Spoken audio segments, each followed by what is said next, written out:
भ्रष्टाचार हे बघा आपल्या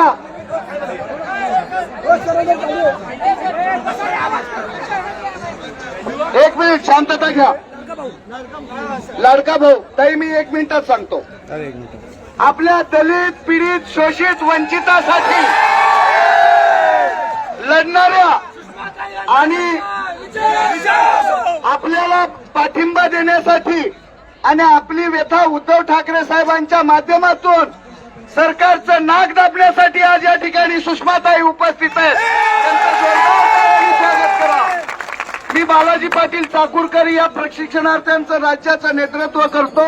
हे अमरावतीहून आमचे प्रकाशदादा साबळे आहेत ताई आम्ही तुमचे खूप फॅन आहोत आपण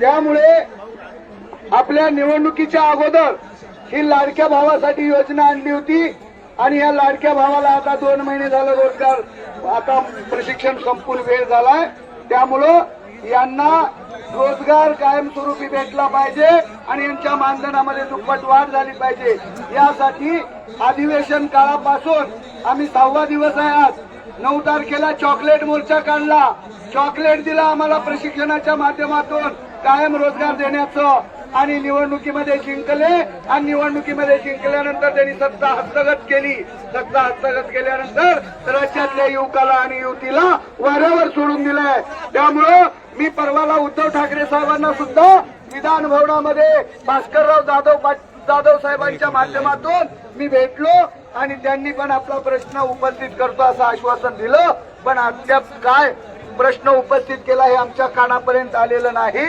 तर सुषमाताई तुम्ही तळागाळातल्या लोकांचं नेतृत्व करता हे सगळी गोरगरिबाची लेकरं आहेत हे वंचिताची लेकरं आहेत त्यामुळं या गरजवंताला कायमस्वरूपी रोजगार भेटला पाहिजे याकरिता आपण त्यांना आश्वासित करा आणि यांचा आवाज बुलंद करा अशा प्रकारची विनंती करतोय।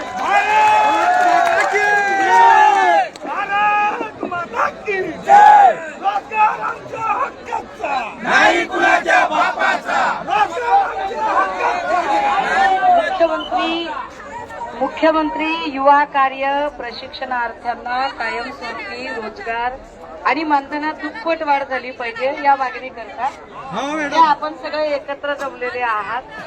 मला एकाच वेळेला आपल्या सगळ्यांच्या बद्दल अपार आदर आणि सहानुभूती आहे। आदर यासाठी की तुम्ही सगळी शिकलेली आहात सहानुभूती यासाठी की तुम्ही मुख्यमंत्र्यांवर विश्वास कसा ठेवू शकता अरे त्या लक्षात घ्या त्या एका लाडक्या बहिणीच्या योजनेमुळे किती योजनांवरती परिणाम झाला हे समजून घ्या। सारथी बार्टी महाज्योती या सगळ्या योजनांच्या फेलोशिप तशाच पडून आहेत। सामाजिक न्याय विभागाचा सगळा निधी तिकडे वळवला जातोय सामाजिक न्याय मंत्र्यालाच त्याची खबर नाही अर्थात त्याला बी तसंच पाहिजे। आता ह्या सगळ्यांमध्ये त्यांनी नवं चॉकलेट दाखवलं त्यांनी त्यांची इलेक्शनची पोळी भाजून घेतली आता इलेक्शन झालं सत्ता मिळाली आता सत्ता मिळाल्यावर गरज सरो वैद्य मरो ते काही बघायला तयार नाही। दादा हो हे सगळं गाजर आहे आपण लढताय ही चांगली गोष्ट आहे मात्र सरकार याकडे किती लक्ष देईल याबद्दल शंका आहे पण तरी सुद्धा आपला विषय मला जेवढा शक्य आहे तेवढा मुख्य प्रवाहामध्ये मांडण्याचा आणि यावर काही तोडगा निघतो का या संबंधाने विचार करण्यासाठी निश्चितपणे मी प्रयत्नशील असेल। फक्त हे सगळं चालू असताना तुम्ही उमदी पोरं आहात तुम्ही तुमच्या आईबापांचं भविष्य आहात तुमच्या आईबापांनी प्रचंड खस्ता खाऊन कष्ट करून तुम्हाला शिकवलेलं आहे त्यामुळे कुठल्याही हुल्लडबाजीमध्ये कुठल्याही भावनिक आवेशामध्ये कुठल्याही पद्धतीने सरकारला धडा शिकवण्याच्या नादात तुमच्याकडून चुकीचं पाऊल उचललं जाता कामा नये तुमच्याकडून कुठलीही चूक होता कामा नये।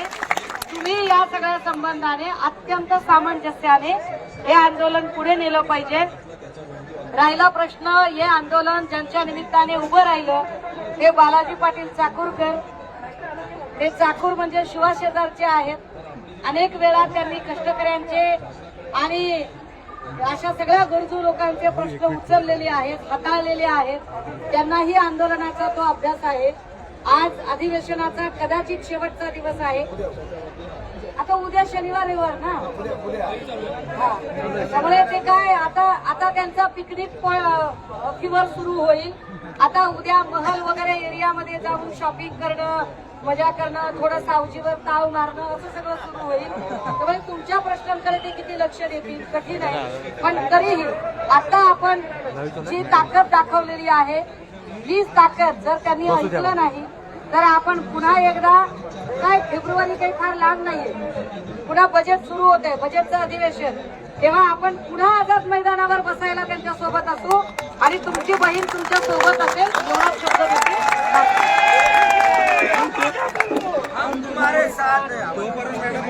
सुषमाताई आपले खूप खूप आभार, धन्यवाद. Yes sir, thank you. Yes sir, thank you.